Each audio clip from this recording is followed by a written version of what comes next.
Ahí se ve un poco mejor. Hola chicos, bienvenidos a la 13ª clase ya de biología de la serie de 20 clases del programa intensivo de puntaje nacional. Y la clase de hoy es un híbrido en realidad porque como perdimos una clase que la tenemos que recuperar, eh, tenemos todavía tenemos esta mezcla de contenidos que hoy día vamos a terminar de ordenar para después seguir ordenándonos en las clases que siguen. Por lo tanto, lo que vamos a ver hoy se trata particularmente de lo que es toxicomanía.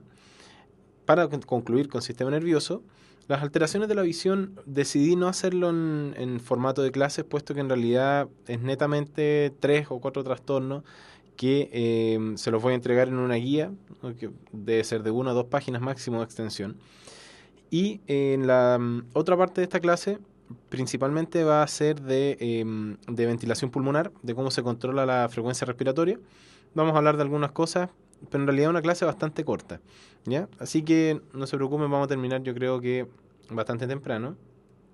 Y vamos a aprovechar de hacer las acotaciones finales y los ajustes de lo que es el tópico del sistema nervioso, que es uno de los más grandes que hemos estado viendo hasta ahora. Me gustaría saber si me están escuchando bien en el chat, cómo han estado. Debo admitir que la semana pasada fui a un congreso, a exponer un congreso en Concepción. Mando muchos saludos a la gente de por allá, de Conce, Talcahuano, San Vicente, Lenga y todos los lugares que visitamos por allá. También a San Carlos, si es que hay alguno por ahí. Eso,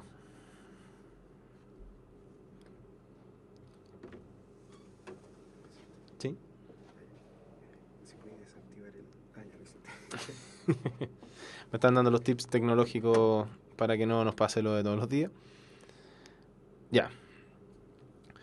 Bueno, la clase pasada en realidad vimos, si mal no recuerdo, sistema nervioso periférico. Estuvimos hablando harto del sistema nervioso periférico, de lo que son las vías sensitivas y motoras. Repasamos brevemente lo que es la visión, los componentes tanto del globo ocular como los músculos extraoculares. Y también estuvimos hablando acerca del procesamiento de la información visual. Resolvimos algunas preguntas y cerramos las vías de esa manera. Por eso hoy día vamos a terminar de ver lo que es lo que abarca la higiene del sistema nervioso, que es básicamente toxicomanía, que no es un tema que lo vayan a preguntar directamente en la PSU, yo creo, pero es bueno saberlo. Entonces, vamos a pasar estas imágenes que son las de estrés, que ya las vimos. Y ahora vamos a hablar de drogas y toxicomanía. La toxicomanía se define como una tendencia, ¿no es cierto?, que es psicofisiológica de consumir sustancias que son exógenas, es decir, que no las produce el mismo organismo, para conseguir efectos determinados, tanto en el nivel de conciencia como a nivel orgánico, y muchas veces muchos de estos efectos pueden llegar a ser tóxicos. No hay que confundir el término toxicomanía con el término drogadicción, puesto que drogadicción generalmente se acuña a la adicción de drogas y la toxicomanía muchas veces no es necesario hablar de droga. Aunque vamos a ver más adelante que en realidad droga es cualquier sustancia exógena al organismo que produzca un efecto fisiológico en él. Existen distintos tipos de drogas que en realidad las podemos clasificar de muchas maneras. La que yo decidí usar y que es la que más habitualmente se utiliza en nuestro país es la clasificación según su legalidad en drogas lícitas y drogas ilícitas, ¿no es cierto? Dentro de las drogas lícitas nosotros podemos distinguir el tabaco, notablemente, y el alcohol etílico, dentro de los cuales ustedes pueden ver que básicamente la norma no establece mucho acerca de su consumo, salvo las conductas bajo sus efectos, como es el caso de la conducción bajo los efectos del alcohol, y fármacos varios que son legales, como por ejemplo las benzodiazepinas y otros. En el caso de las drogas ilícitas, nosotros distinguimos en realidad las drogas naturales y las drogas sintéticas. Les recalco, ¿no es cierto?, lo que acabo de decir, que en realidad, médicamente hablando, si se puede, farmacológicamente hablando, una droga es cualquier sustancia que es exógena al organismo y que genera un cambio fisiológico en él. Por ejemplo, el oxígeno, cuando nosotros lo administramos, pasa a ser una droga o pasa a ser un medicamento. Cuando nosotros administramos un paracetamol, es lo mismo. Y así sucesivamente. O sea, hay muchas sustancias, por ejemplo, la homeopatía, que últimamente se ha puesto tan de moda, son efectos que muchas veces no se pueden describir, puesto que no hay muchos estudios que nos entreguen información acerca de los principios activos que contienen. Por lo tanto, es bueno recordar que una droga puede generar un efecto positivo en el organismo en determinados contextos y también un efecto negativo. ¿Ya? Ya vamos a hablar de cada uno de los tipos de drogas, así que no se precipiten, ¿ya? En cuanto a las vías de administración, hay varias, ¿no es cierto? Esto en realidad corre para cualquier vía de administración de algún fármaco o de alguna droga, ¿no es cierto? La vía oral es la vía fisiológica por excelencia, ¿no es cierto? Puesto que el aparato digestivo es el que está diseñado para procesar sustancias y poder absorberlas y poder integrarlas. Ahora, la vía oral tiene un gran problema y que es que, si recuerdan cuando les enseñaron aparato digestivo, eh, todo lo que se absorbe en el aparato digestivo, así como en otras áreas que corresponde a la zona abdominal, caen a lo que es el sistema de retorno venoso de la vena porta hepática, y pasa por el hígado, que es el gran filtro de sustancias y fármacos que inactiva y transforma una serie de fármacos y sustancias que podrían llegar a ser tóxicas. La vía dérmica involucra básicamente lo que es la piel, y acá un notable ejemplo son los parches, por ejemplo los parches anticonceptivos. La vía endovenosa, como dice su nombre, es la administración de estos fármacos directamente al torrente sanguíneo, sin pasar por la vía porta hepática. La vía parenteral es análoga, ¿no es cierto? La vía pulmonar y nasal, que es muy válida, ¿no es cierto?, para lo que son las drogas inhaladas, y las drogas tópicas, recuerden que la mucosa nasal es rica en vasos sanguíneos. E intramuscular, como dice su nombre, son drogas que se administran directamente a un músculo y que por la misma contracción del músculo y la irrigación que tiene el músculo se absorben.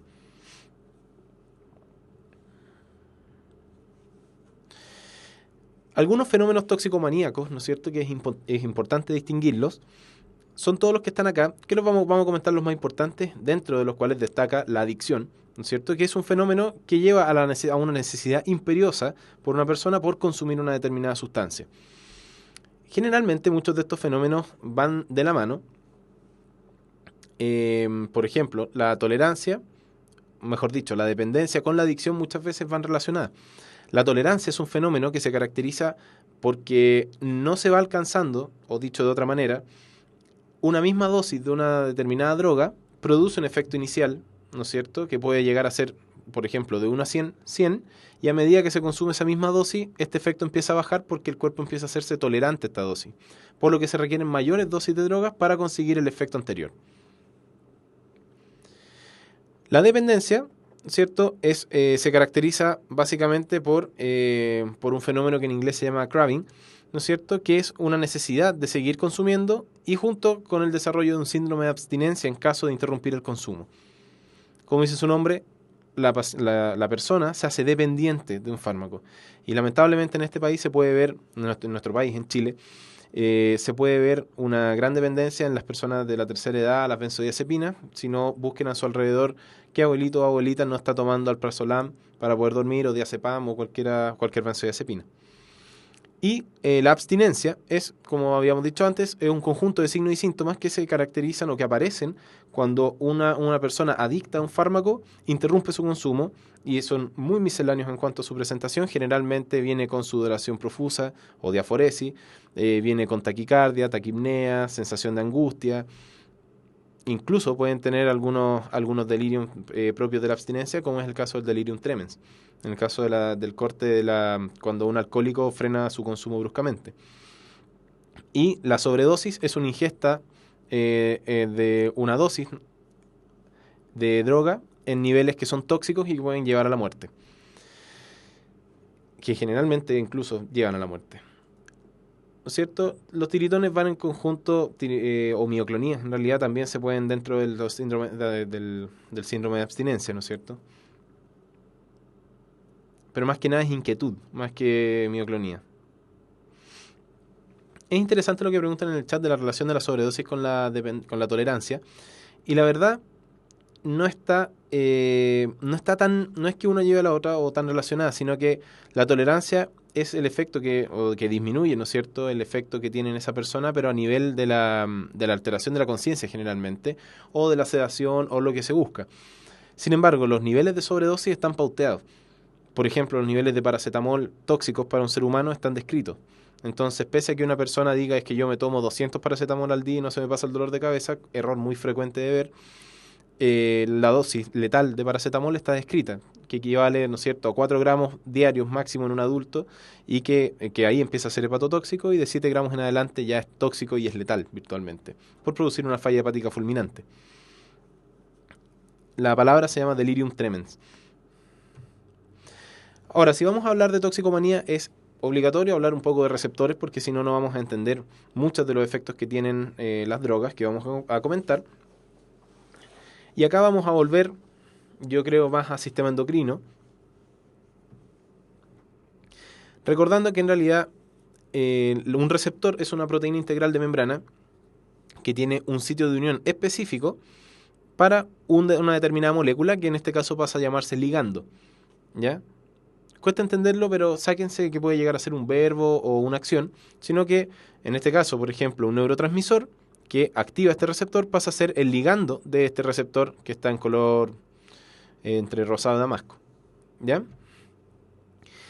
Generalmente los receptores hay de distintos tipos, hay receptores ionotrópicos, metabotrópicos, etcétera, pero por lo que se caracteriza es que activan una serie de cascadas intracelulares que van a generar un cambio en el metabolismo celular o ya sea en la expresión de ciertas proteínas o en la concentración de ciertas moléculas, lo cual va a llevar finalmente a un cambio en el funcionamiento celular, es decir, a un efecto a nivel macroscópico.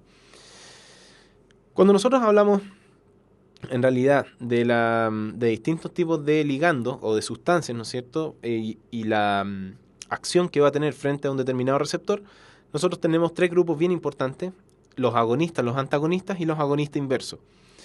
Algo interesante de entender de los receptores es que los receptores sin el ligando tienen una actividad basal, es decir, funcionan muy poquito, pero funciona. Y se mantiene funcionando hasta que llega el ligando y se exacerba esta actividad del receptor.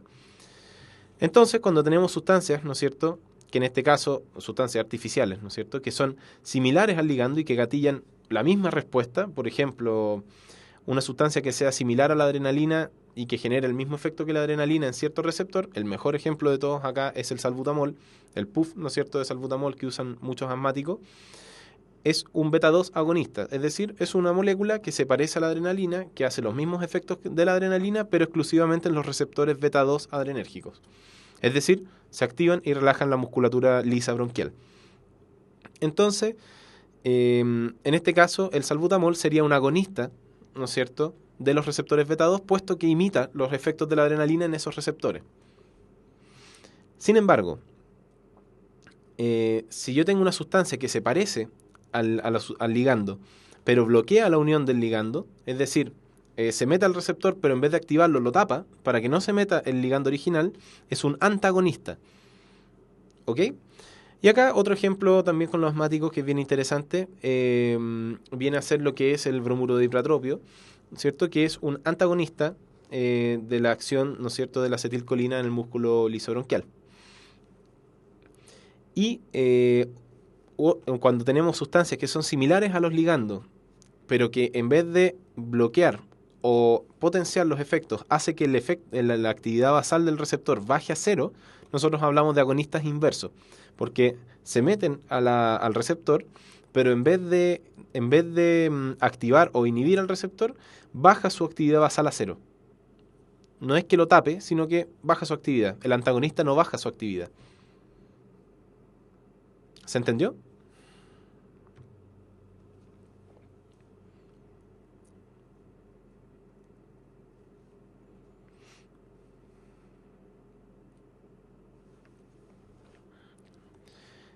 Ok. Entonces vamos a seguir ahora hablando acerca de algunos ejemplos bastante generales de ciertas drogas. Ejemplos de fármaco de agonista inverso, la verdad en este momento no recuerdo alguno que sea muy de importancia, porque en general los que usamos son antagonistas o agonistas directamente. Muchas moléculas que están en desarrollo actúan como agonista inverso.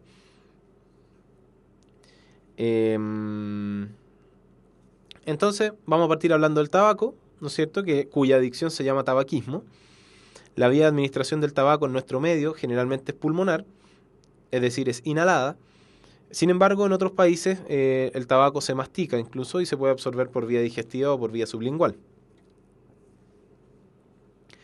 La sustancia que tiene el tabaco y que genera la adicción es la nicotina, y se ha visto que la nicotina a nivel central, ¿no es cierto?, a nivel del sistema nervioso, tiene efectos antidepresivos y tiene efectos ansiolíticos.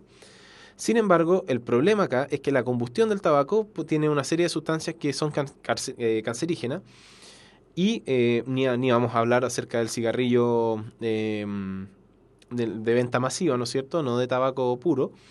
Se ha visto que tiene más de 1500 sustancias y muchas de ellas son cancerígenas. Esto lo sabe en realidad la mayoría de la gente.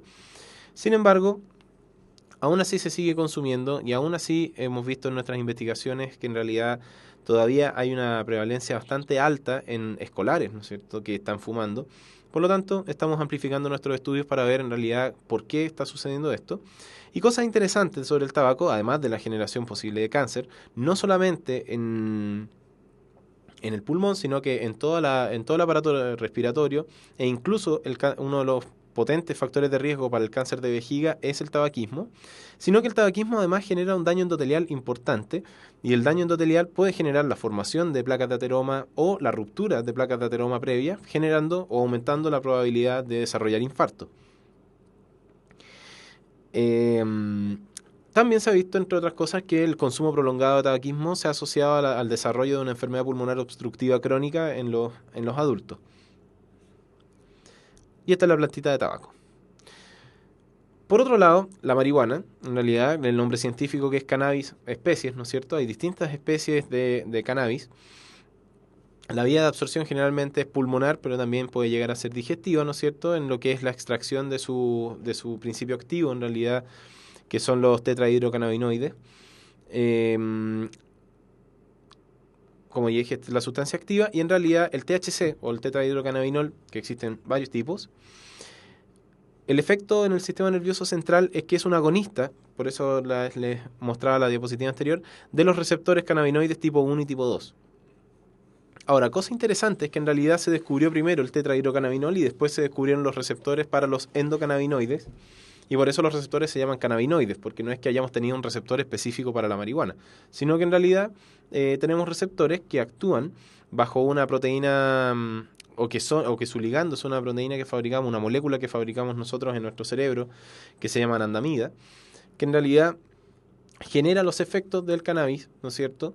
Obviamente a menor escala, porque está diseñado para un estatus fisiológico. La marihuana, recordemos, una droga igual, y aún así, bajo la misma clasificación, altera el equilibrio fisiológico.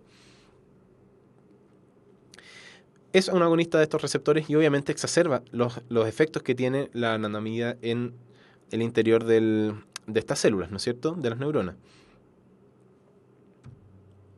Ahora, hablando un poco de los receptores cannabinoides, ya les dije un poco el cannabinoide endógeno que se ha asociado a estos receptores, que es la anandamida, y se ha asociado, ¿no es cierto?, a respuestas que están relacionadas con el hambre, con el sueño, la vigilia y el dolor. Se ha visto que es un mediador del dolor, y en cuyo caso estimula la disminución del dolor en casos de dolor crónico. Todo esto lo hace esta molécula que fabricamos nosotros dentro de nuestro organismo. Los receptores CB1 se ha visto que están mucho mayor distribuidos en el sistema nervioso central, y los receptores CB2 en el sistema nervioso periférico. Algo interesante es que en la literatura, por lo menos, no se han documentado muertes por sobredosis de tetrahidrocannabinol natural al 2011, ya de lo que está publicado. En cuanto a su adicción, está mediada, en realidad es posible ser adicto al THC, y está mediada por efectos analgésicos y por ansiolíticos, y esto predispone, ¿no es cierto?, obviamente una condición de estrés crónico predispone a buscar una sustancia que baje los efectos del estrés crónico, en cuyo caso la marihuana es ideal por su efecto analgésico y ansiolítico. ¿Ok? Ahora, su consumo crónico, que es cosa de discusión en realidad, se ha visto asociado a cuadros de irritabilidad, algunos trastornos de sueño, alteraciones límbicas, ¿no es cierto? Se ha visto en cierto grado, después de un abuso, ¿no es cierto?, disminución de la libido y cuadros de dependencia. Es importante destacar en este caso que en realidad la evidencia que hay con respecto a la cannabis, ya sean sus variantes más conocidas, todavía no logra demostrar que sea una droga mala, entre comillas, en comparación a las otras drogas que se utilizan a nivel mundial. Y es por eso que, como les voy a mostrar en un gráfico más adelante, el índice de peligrosidad es bastante bajo. Lo otro no se ha asociado a cáncer, y los casos que se han asociado a cáncer están con muchas otras comorbilidades como el tabaco y abuso de otras sustancias, con lo cual no se ha podido demostrar como un factor de riesgo aislado. Y además hay una serie de sustancias que no se conocen de la marihuana. Por dar el ejemplo, el tetrahidrocannabinol es liposoluble, por lo tanto hay distintos usos en la homeoterapia. Por ejemplo, la extracción del THC y de otros cannabinoides a través de alcohol etílico, y el uso de este extracto de THC en las infusiones calientes, algo así como se usan las flores de Bach, y, y otros cannabinoides que probablemente sean hidrosolubles, que en realidad puedan ayudar un poco como efecto analgésico puramente tal, más que un efecto sedativo a nivel del sistema nervioso. ¿Ok? Ahora vamos a hablar de la cocaína. Ya las primeras dos eran las drogas naturales que yo les había comentado. En cuanto a su ingesta, me preguntan sobre la marihuana, si la vía respiratoria y digestiva son distintas. Es lo mismo que la administración de fármacos. La vía respiratoria, recordemos, no pasa por el hígado. Por lo tanto, no se ven afectadas las moléculas que se absorben, y aparte la superficie de absorción de los pulmones en rigor es un poco menor que la del intestino, pero está en directo contacto con la circulación central, o con la circulación, con el circuito más que nada que pasa directo por el corazón y se va a lo que es el territorio del sistema nervioso. Entonces, en realidad, la vía digestiva es más lenta y muchas veces es más prolongada, ¿no es cierto? Y por eso es mucho más fácil sufrir una, comillas, sobredosis, ¿no es cierto?, de marihuana por vía digestiva, o por la mezcla, que es de la vía digestiva con la vía respiratoria. ¿Ya? Entonces vamos a hablar de la cocaína, que es un alcaloide que se obtiene de las hojas de coca, que son muy comunes en Bolivia y en Perú, pero más que nada en Bolivia. La vía de consumo de la cocaína es nasal. El término de jerga, ¿no es cierto?, en Chile es el jale, ¿no es cierto?, el jalar, y es precisamente por la acción que se requiere para introducir un polvo en la nariz. Es muy permeable a la barrera hematoencefálica y es altamente adictiva. Y dentro de las características del funcionamiento de la cocaína es que inhibe la recaptación de la dopamina. Recordemos que la dopamina es un neurotransmisor excitatorio, por lo tanto, el inhibir la recaptación de un neurotransmisor excitatorio produce un estado excitado del sistema nervioso central, y es por eso que las personas o los que han consumido cocaína se les nota más despiertos, con mioclonías, con contracturas musculares y muchas veces impulsivos, agresivos. ¿Ya? Ahora, cosas asociadas al consumo crónico de cocaína. En realidad, el daño en lo que es el piso de la cavidad nasal, que acá lo estamos viendo a la inversa, estamos viendo el techo de la cavidad bucal o oral, que es por el consumo crónico de cocaína, que daña y que induce la necrosis y la apoptosis de las células que componen estos tabiques. Y acá podemos ver, ¿no es cierto?, una paciente, ¿no es cierto?, que está intubada, que tiene una perforación casi completa del septum nasal, que es bastante importante. Y acá pueden ver el uso, ¿no es cierto?, acá no se alcanza a ver completo lamentablemente, de la corteza en una paciente normal versus un paciente cocainómano que tiene un cambio en la distribución de áreas, y que en realidad solamente predominan las zonas parietales posteriores y algunas zonas del lóbulo occipital.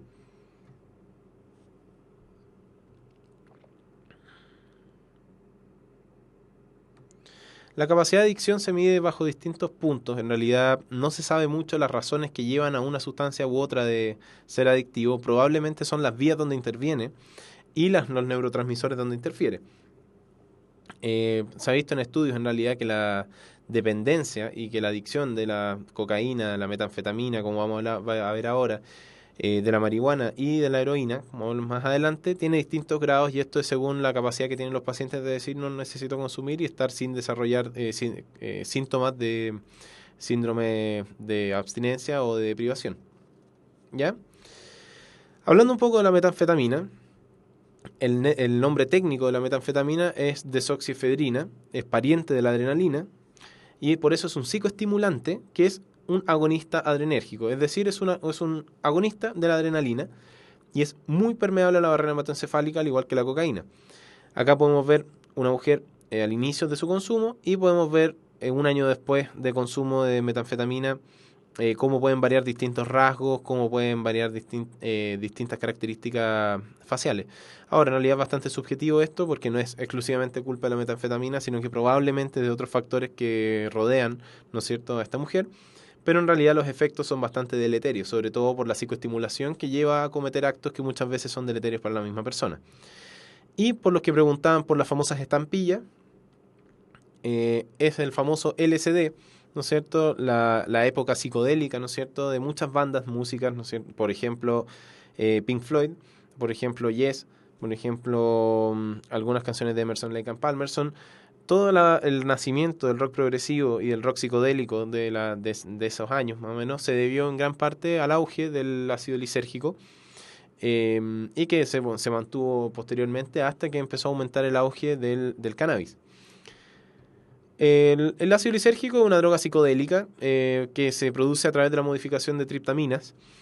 El que sea psicodélica en realidad significa que promueve alucinaciones y una desorientación temporal y espacial. Es decir, esta es la única droga de todas las que hemos hablado que puede llegar a producir veo cosas. ¿Ya? La vía de administración es oral, no es adictiva, no es tóxica y puede llevar a cuadros psiquiátricos graves. Eso es el problema. Como es una droga psicodélica, en cualquier persona que sea frágil emocionalmente o que tenga trastornos psiquiátricos, ya sea depresiones que no se han tratado, trastornos de la personalidad o que sean inestables, van a desarrollar una exacerbación de esta inestabilidad cuando estén bajo los efectos del ácido lisérgico. Sobre todo, en realidad, que el ácido lisérgico, dependiendo de la dosis, tiene vidas medias variables. El efecto de la vida media de las otras drogas es bastante corto. En el ácido lisérgico oscila entre 6 a 12 horas.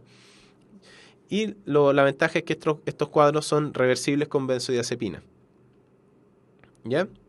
Y todas estas son las presentaciones en pastillas, estampillas, distintos formatos de pastillas, distintas estampillas, acá tenemos como una especie de monedita, etc. Finalmente, para ir terminando, los antidepresivos son sustancias psicoactivas que se encargan de alterar la concentración intracerebral de ciertos neurotransmisores, principalmente de la serotonina. Esos son los famosos inhibidores selectivos de la recaptación de serotonina, como la sertralina, fluoxetina, escitalopram, etc. Y la gracia de los antidepresivos es que es fácil generar dependencia y tolerancia. Y se abusa por una sensación de bien dormir y bienestar. Estas personas sienten que si no consumen estos fármacos, no van a poder dormir bien y no van a poder estar bien. Y el exceso o la sobredosis de antidepresivos puede generar coma, que es un compromiso de conciencia severo, paro cardiorrespiratorio e intoxicaciones graves. ¿Ya? Y en cuanto a la heroína, que el nombre farmacológico, el nombre molecular es 3,6-diacetilmorfina, la vía de administración es endovenosa, sin embargo no es exclusiva. Se han reportado casos de ingesta nasal o incluso sublingual. Y la gracia de la heroína es que es un derivado de la flor del opio, es decir, de la amapola. Y de acá derivan todos los opioides, y por supuesto los opioides tienen afinidad por los receptores mu, que es un tipo de receptores opioides, el mismo de la morfina, el mismo del codipar, el mismo que comparte muchas veces el tramadol también. Tiene un altísimo efecto narcótico y es por eso que en realidad es muy adictiva. Dentro de la peligrosidad que tiene, está la peligrosidad por las impurezas que incluye su procesamiento, y es muy fácil el caer en la sobredosis de heroína, y muchos de los grandes de la música han caído precisamente por la sobredosis de heroína. La administración de la heroína más común, como dije, es la endovenosa, y también eso conlleva obviamente un riesgo de transmisión de enfermedades por vía parenteral como el VIH y la hepatitis B. Entonces, estas son este es un gráfico que yo les quería mostrar.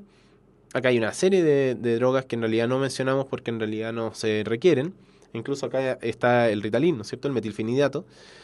Y como pueden ver, el cannabis está por acá, en un índice de peligrosidad bastante bajo, con un índice de dependencia bastante bajo. Acá está el alcohol, el tabaco. Acá están las benzodiazepinas, que están muy, muy cerquita del alcohol. Las anfetaminas. Acá están algunos barbitúricos que en realidad acá no están muy a la mano. La cocaína, fíjense dónde está y miren dónde está la heroína. ¿Ya?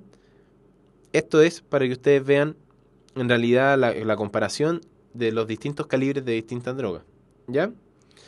Las otras drogas no las voy a mencionar porque en realidad son bastante parecidas en cuanto a su funcionamiento a algunas otras, como por ejemplo el éxtasis, pero después en el grupo lo podemos conversar. ¿Ya? Así que esa es la parte de toxicomanía que nos faltaba. Antes de seguir, les voy a dar la primera mención, ¿no es cierto?, del día de hoy, que corresponde en realidad reiterándoles que los espíritus emprendedores, como ustedes, se preocupan del entorno y el entorno no es solamente biológico, sino que también el entorno es social y el entorno también tiene que ver con lo que es hacer extensión de lo que ustedes han aprendido para que el resto de las personas también pueda hacer lo mismo. La Universidad Mayor es la universidad para los espíritus emprendedores. Más información en umayor.cl. Entonces, ¿qué vamos a hacer ahora? En realidad vamos a hacer... No hemos terminado la clase, para los que creen que hemos terminado la clase, todavía falta otra mitad. Pero me gustaría ahora que terminamos sistema nervioso con todo lo que hemos hablado, que me preguntaran de qué tienen dudas del sistema nervioso, de todo sistema nervioso, desde lo que es una neurona o un impulso nervioso, hasta lo que acabamos de ver ahora. Este es el momento, los leo en el chat. Si no hay dudas, por supuesto, seguimos con lo otro. Voy a cambiar el PowerPoint por mientras.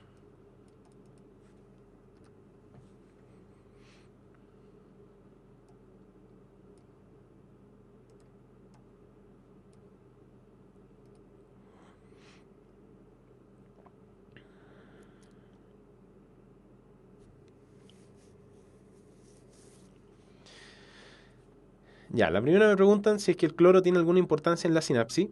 Exactamente como contesta NecroDark. El cloro es un ion, ¿no es cierto?, que cuando es estimulado ingresa a la célula pero tiene carga negativa. Por lo tanto, si yo tengo un neurotransmisor como el GABA, ¿no es cierto?, que uno de sus receptores es un canal de cloro, hace que el cloro entre, pero si el cloro entra, estando en una membrana en reposo a menos 70, se va a hacer más negativa todavía. Si yo hago más negativa mi membrana, es más difícil alcanzar el potencial umbral para poder disparar un impulso nervioso. Por lo tanto, el que entre cloro a una neurona postsináptica significa que esa neurona va a estar inhibida y por lo tanto va a ser más difícil que dispare un potencial de acción.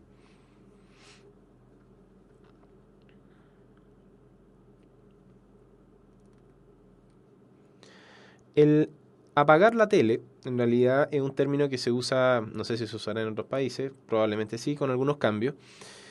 Significa la pérdida abrupta de conciencia cayendo generalmente al sueño. Lamentablemente algunas veces apagar tele significa coma etílico, otras veces significa paro respiratorio, que poquito después avanza a ser paro cardiorrespiratorio, otras veces significa la muerte. Puede llegar a serlo, pero es muy difícil porque las drogas psicodélicas en realidad estimulan y estimulan distintos lugares del encéfalo, que lo cual genera la distorsión de la interpretación de la realidad.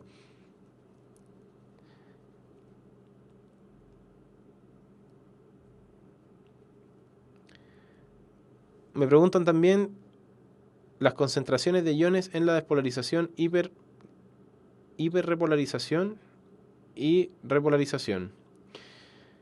A ver, las concentraciones de iones es difícil, o sea, no me las sé de memoria, la verdad. No. Lo que sí te puedo decir son los potenciales que alcanza la membrana en esa fase y los potenciales de equilibrio, que también se miden en milivolts. Ahora, generalmente en el medio extracelular, que es el que nosotros manejamos, el sodio se mueve entre 135 y 145 miliequivalentes, el potasio entre 3 y 4, 3,5 y 4,5, 5 miliequivalentes, el cloro se mueve alrededor de 100 miliequivalentes, el magnesio y el fósforo alrededor de 3, 4 también miliequivalentes en el medio extracelular. Y en cuanto a las cargas, recuerden que el potencial de reposo es menos 70, en la despolarización alcanza más 40, en la hiperpolarización alcanza menos 90 y posteriormente vuelve a menos 70.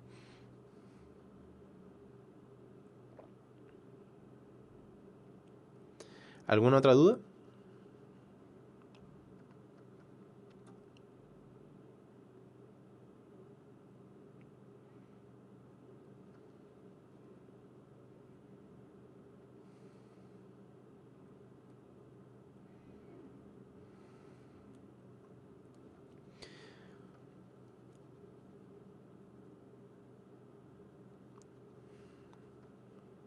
De las morfinas no voy a entrar mucho porque en realidad las morfinas es un tema que nos vamos a alejar mucho, dado que son opioides y ahí tendríamos que hablar de los tipos de receptores opioides, de los receptores mu, de los tipos de receptores mu, qué efecto tienen a nivel central, cómo actúan como analgésicos, cómo actúan como sedativos. Por lo tanto, no quiero entrar mucho en ese tema porque es bastante complejo. Nos vamos a alejar un poco de lo que es el centro de la clase. ¿Ya? Por el grupo de Facebook no hay ningún problema, ahí les contesto todo. Las metanfetaminas pueden llegar a ser altamente adictivas, son menos adictivas que la cocaína y la heroína, claramente, pero también tienen cierto grado de adicción bastante importante.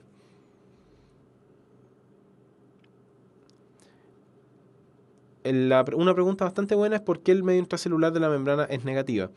La verdad, esa es una pregunta que no se puede explicar con los iones.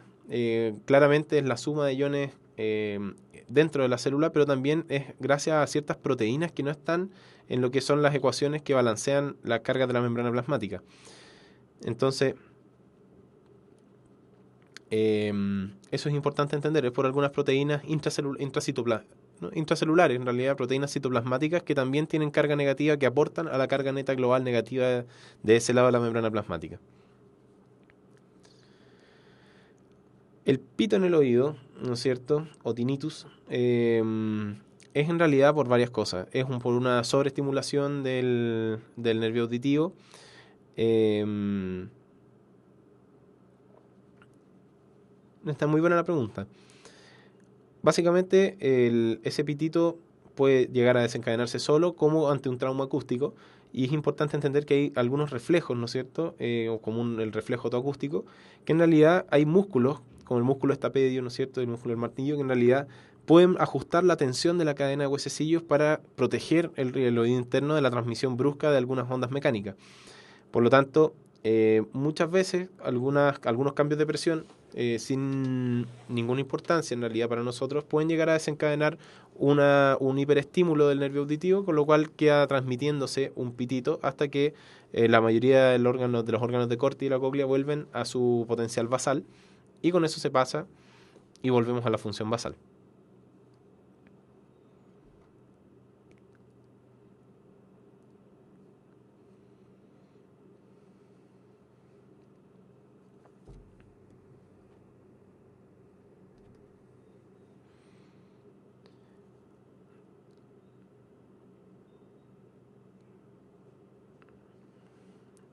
Ok, entonces, si no hay más preguntas, vamos a seguir con ventilación pulmonar.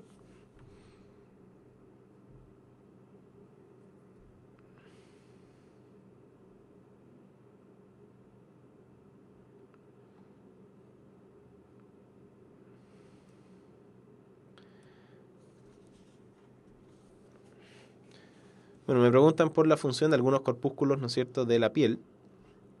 En realidad, la gran mayoría de los que me mencionan, sobre todo Ruffini y Pacini, tienen que ver con lo que son las sensaciones táctiles y las sensaciones térmicas. Es importante entender que en la piel, como dijimos en la clase de sistema nervioso periférico, hay distintos receptores en forma de corpúsculos o de terminaciones libres que transmiten las sensaciones de presión, tacto fino, tacto grueso y también de calor o frío.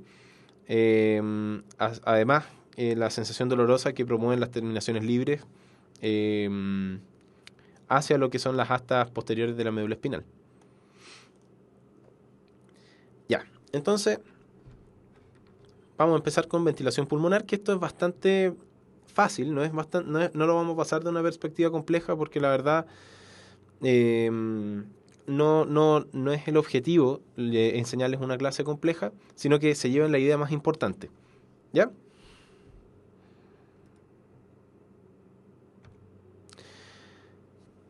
Pese a que este año no enseñamos aparato respiratorio, yo creo que más de ustedes saben en realidad que en el aire que ustedes inspiran día a día, todos los días, está compuesto de un 78% de nitrógeno, un 21% de oxígeno y un 1% de otros gases donde hay CO2, vapor de agua, argón y otros más. Es importante entenderlo, ¿por qué? No les voy a enseñar aparato respiratorio porque eso yo deduzco que ya lo saben estando en el módulo lectivo. Sin embargo, vamos a hablar de la dinámica fisiológica de la respiración en los vertebrados superiores. Particularmente nos vamos a acuñar a lo que son los seres humanos. Esta ecuación, que es bastante simple, en realidad no dice nada, sino que dice que en realidad la sumatoria de las presiones, de las diferencias de presiones intratorácicas tiene que ser negativa con respecto al medio externo. Eso es lo que se tiene que lograr para que se genere la inspiración. Es decir, que el aire que está afuera ingrese a los pulmones.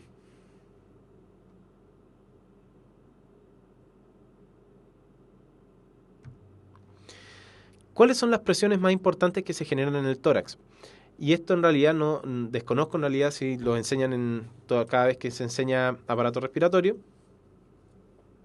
Pero en realidad lo que importa entender de este diagrama, que es súper importante, que está extraído en realidad en los manuales de la Universidad Católica de Fisiología Respiratoria, esto representa la pleura, esto representa la tráquea y las vías respiratorias, y esto representa un alvéolo.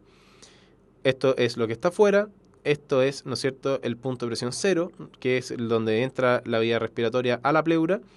Esto sería, entre comillas, el cuello, y esto sería la boca. ¿Ya? Entonces, lo importante acá es que tenemos una presión transpleural, que es la presión que se siente a través de la pleura, una presión alveolar, que es la presión que se siente al interior del alvéolo, que es en realidad la presión que importa, y una presión que se llama presión de retracción elástica alveolar, que es una presión que va en sentido de contraer el alvéolo, es decir, va en contra del flujo aéreo generalmente. Entonces, ¿qué es lo que importa acá? Importa la interacción entre la presión transpleural y la presión de retracción elástica alveolar, con lo cual voy a obtener la presión alveolar. En este caso, si yo expando el tórax, obviamente voy a expandir mi cavidad pleural, que es virtual, pero acá parece más real, ¿no es cierto?, para que se entienda. Entonces, cuando ustedes inspiren todos en sus casas para que puedan sentirlo.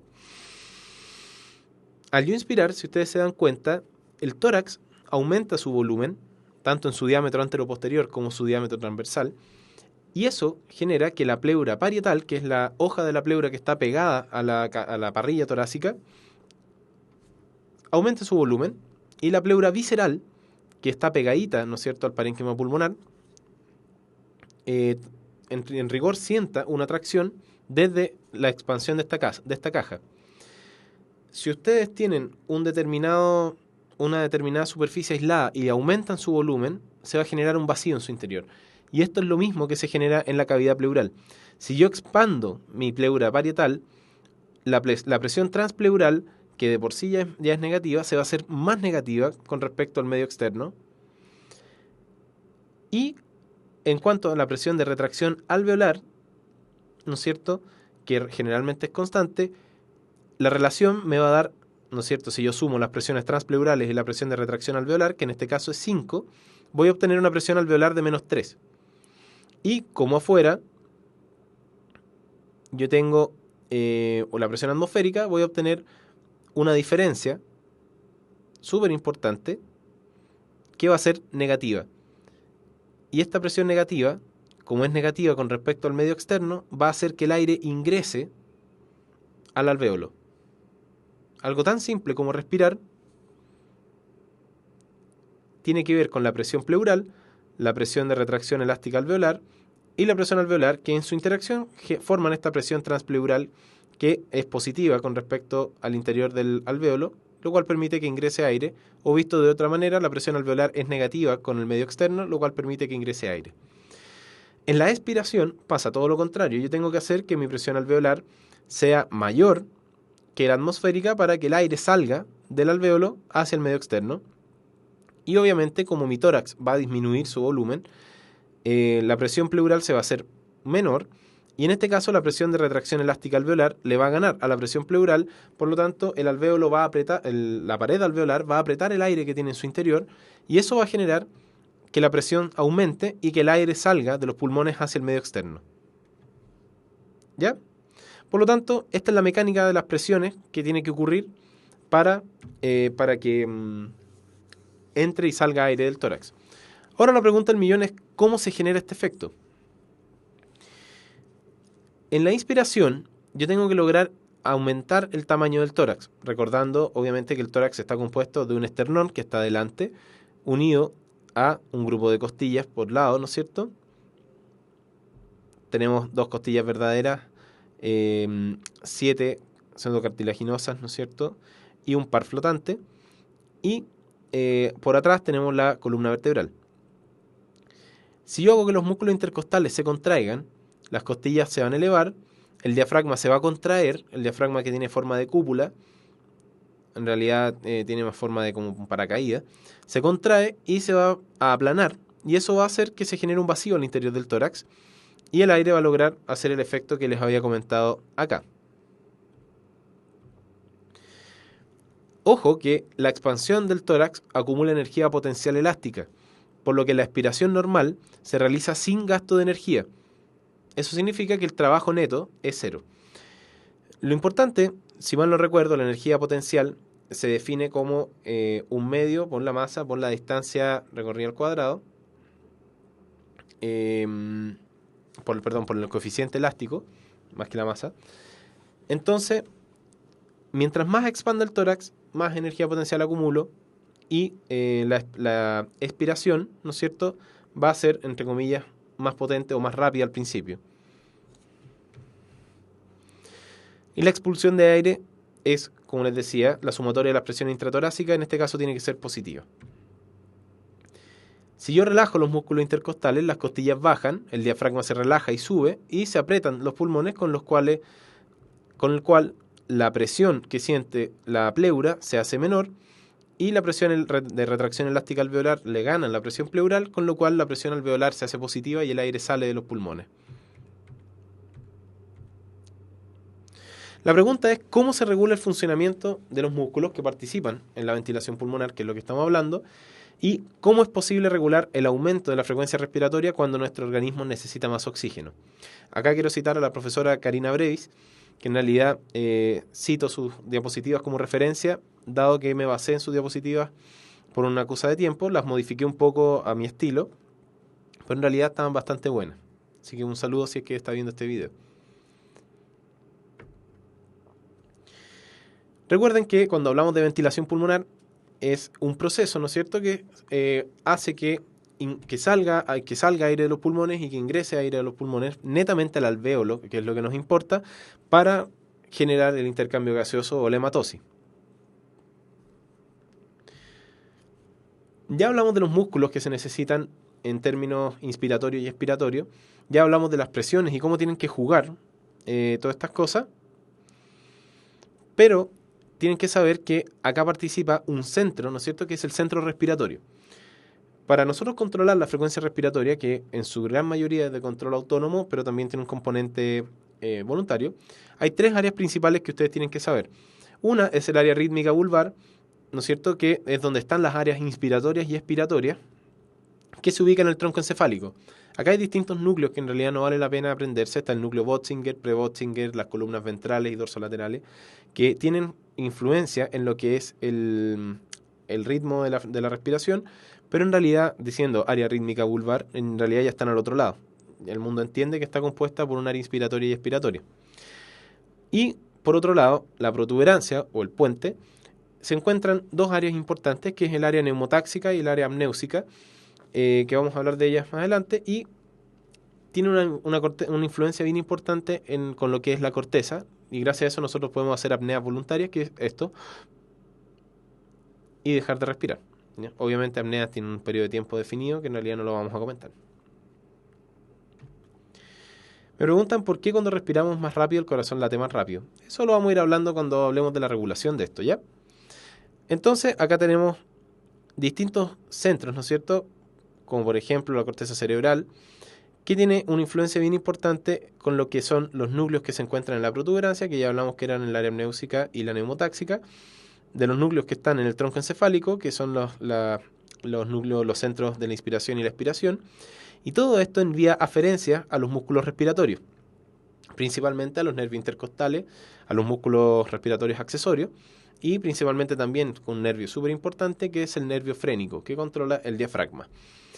En este caso podemos ver que hay una serie de eferencias a través de estos nervios, pero también una serie de aferencias que son súper importantes, tanto a nivel de quimiorreceptores periféricos, que están en el cuerpo carotídeo, y en el callado de la aorta. También tenemos mecanorreceptores de distensión que se encuentran en el parénquima pulmonar.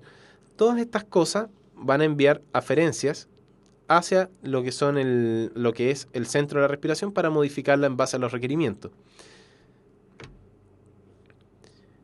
Es importante que cuando nosotros inspiramos, aumentamos el volumen de la caja torácica, los mecanorreceptores están apagados, por lo tanto no hay un feedback que me está diciendo que hay aire en los pulmones y que tengo que inhibir mi inspiración.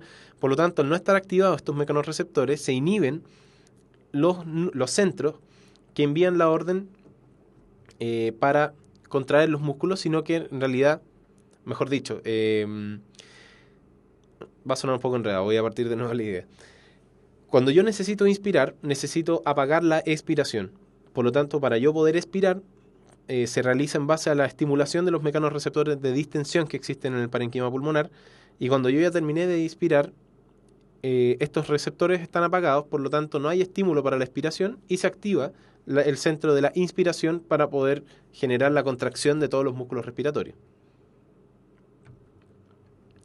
En cambio, para la expiración, acá sí activo los mecanorreceptores, por lo cual se envía una aferencia a los centros controladores de la respiración para poder generar todo lo que es el relajo del diafragma, el relajo de los músculos intercostales y la activación de ciertos intercostales que promueven el descenso de las costillas para poder botar el aire, como está acá.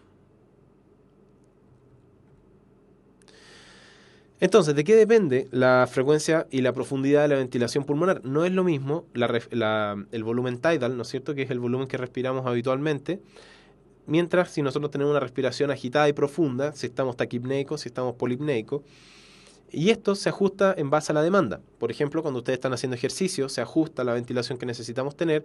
Cuando están en reposo, escuchando esta clase, también cuando están durmiendo o están con mucho sueño, se ajusta la respiración a una ventilación súper suavecita. Exactamente como dicen en el chat, ese es un reflejo. Cuando se inspira, se produce una respuesta para poder suprimir, ¿no es cierto?, la contracción de los músculos respiratorios y botar, ¿no es cierto?, para evitar y cuidar el parénquima pulmonar, el reflejo de Breuer. Y el estatus químico sanguíneo es súper importante, puesto que el estado de pH de la sangre, y sobre todo hablando en términos generales, la acidificación de la sangre, tiene que ver con el control de la frecuencia respiratoria también. Entonces, en cuanto a los receptores, de los mecanorreceptores que hemos hablado, hay receptores pulmonares de estiramiento que viajan, ¿no es cierto?, a través de ramas del vago, donde se interpreta la respuesta en los centros respiratorios, con lo cual se estimula el nervio frénico, mejor dicho, se inhibe, en este caso, y permite que el diafragma y los intercostales se relajen para generar la expiración. Y en la expiración nuevamente se activan los centros de inspiración y todo esto vuelve a ocurrir de nuevo. El tema de los ronquidos no tiene mucho que ver con lo que es el aparato respiratorio, sino que tiene más que ver con la parte, tiene que ver con el aparato respiratorio, pero la parte respiratoria alta.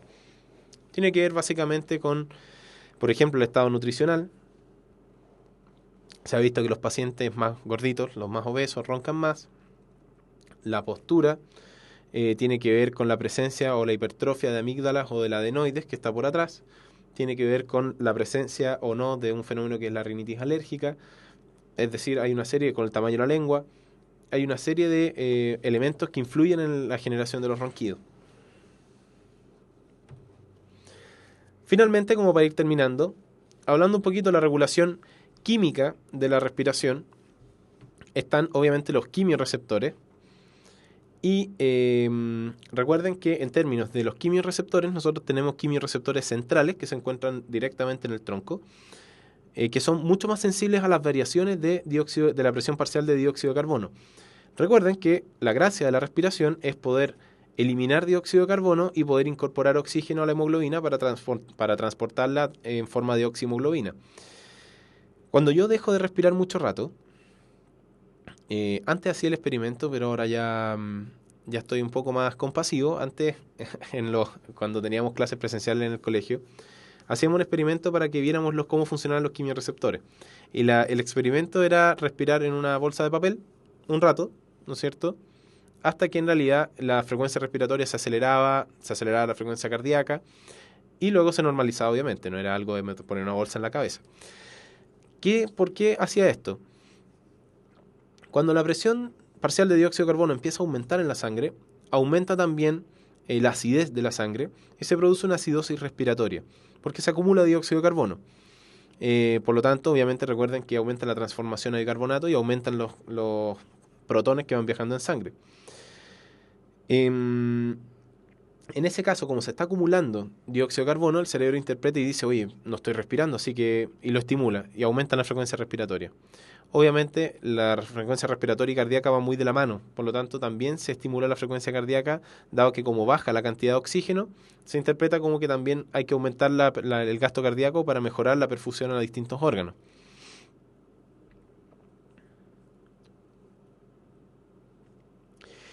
Entonces, para terminar la idea, los quimiorreceptores centrales ya dijimos que son más sensibles a los cambios de dióxido de carbono, y los periféricos, como los que están en el glomo carotidio y los que están en el callado de la aorta, son más sensibles a la concentración de los protones.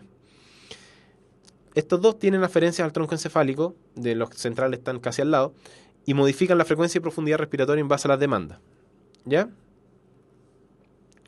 En realidad, cuando las personas dejan de respirar, más que la cara roja, que es un fenómeno vasoactivo y que no ocurre en todas las personas, un fenómeno característico de las personas que tienen trastornos a la ventilación severos, que en realidad son importantes como para preocuparnos, es la cianosis, que es cuando las mucosas se empiezan a poner azules.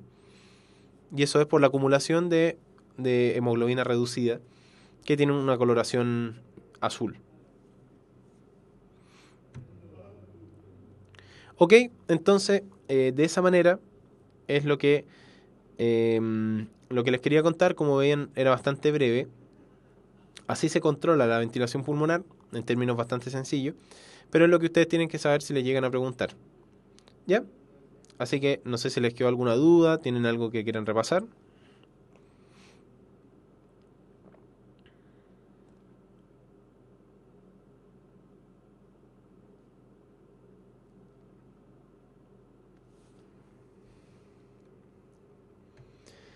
Antes de irme, de todas maneras les voy a comentar la última información de la clase, que es la inspiración en la naturaleza, y que esto podríamos hablar en realidad mucho rato, pero es que los espíritus emprendedores se inspiran en la naturaleza.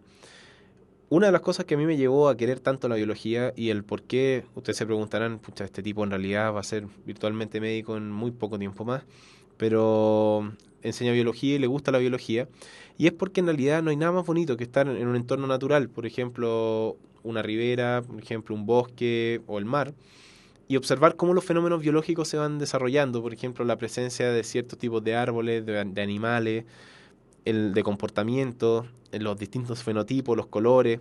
El tener visión a color es un privilegio, entonces en realidad tenemos que aprovecharlo como seres humanos. Entonces el mensaje es que la Universidad Mayor es la universidad para los espíritus emprendedores, por lo tanto, más información en umayor.cl.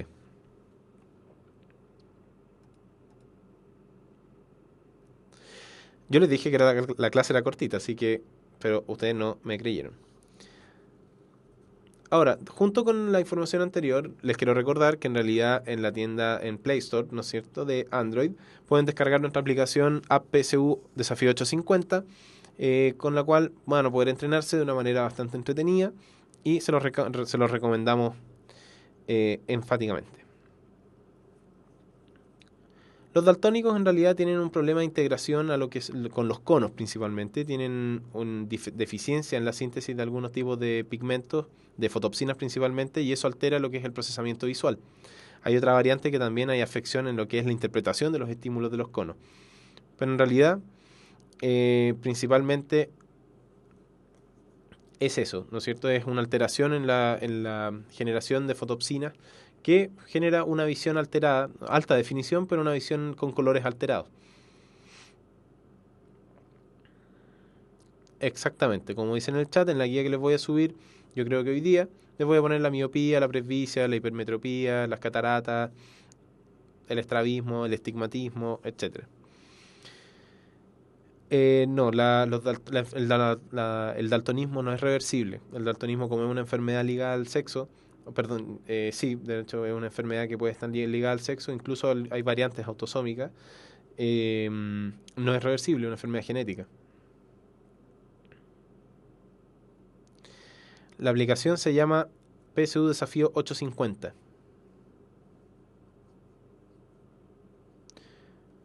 Porque cuando estamos en el agua, me preguntan por qué se le arruga la piel cuando estamos en el agua.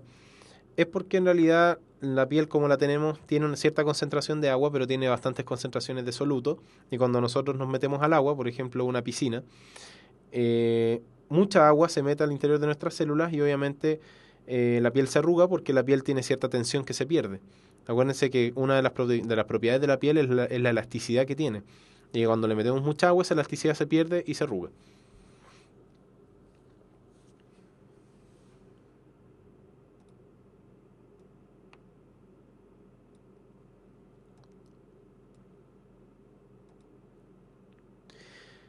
Bueno, dentro de la próxima clase vamos a comenzar con lo que es el tópico de evolución. Un tema bastante entretenido. Y que vamos a abarcar bastante. No lo vamos a abarcar tan profundamente, pero vamos a hablar acerca de todas las teorías y la importancia que tienen en la aplicación de las preguntas que les pueden hacer. Como tenemos una clase pendiente, lo más probable es que la próxima semana tengamos 2 clases, en la medida que el horario así lo disponga. Y lo importante, ¿no es cierto?, es que nos van quedando menos clases. La próxima semana, si todo sale bien, ya nos quedarían solo 5 clases después de que terminaran las de la próxima semana, dentro de los cuales vamos a terminar de abarcar lo que es el módulo electivo. ¿Ya? Las alteraciones, esos como gusanitos, que entiendo perfectamente porque a muchos nos pasan, son en general elementos que están en el humor vítreo y que producen alguna interferencia en el procesamiento visual. Me preguntan por la sustancia roja, en realidad no la conozco con ese término, no sé a qué te podrás estar refiriendo, quizás te estás refiriendo a los núcleos rojos en realidad que están en el mesencéfalo, que controlan lo que son algunos movimientos y algunos procesamientos motores, y la sustancia negra que está también en el mesencéfalo, que son centros donde son también procesamientos motores que tienen que ver básicamente con dopamina.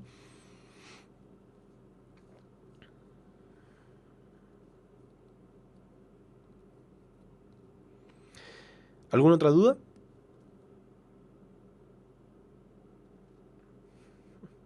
De nada, como dicen en el chat. Ya pues chicos, entonces si no hay más dudas, les agradezco mucho haber estado acá nuevamente.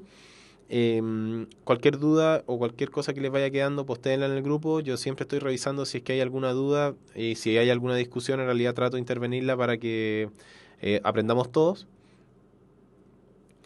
Y eso, vayan estudiando, vayan repasando la materia que ya hemos visto. De todas maneras, al final del programa quizás vamos a hacer una clase extra, les tengo que avisar el horario, en que vamos a resolver el facsímil de la PSU de Ciencias juntos y vamos a hacer una síntesis de todo lo que hemos visto. ¿Ya? Cuídense, que estén muy bien. Chao, chao.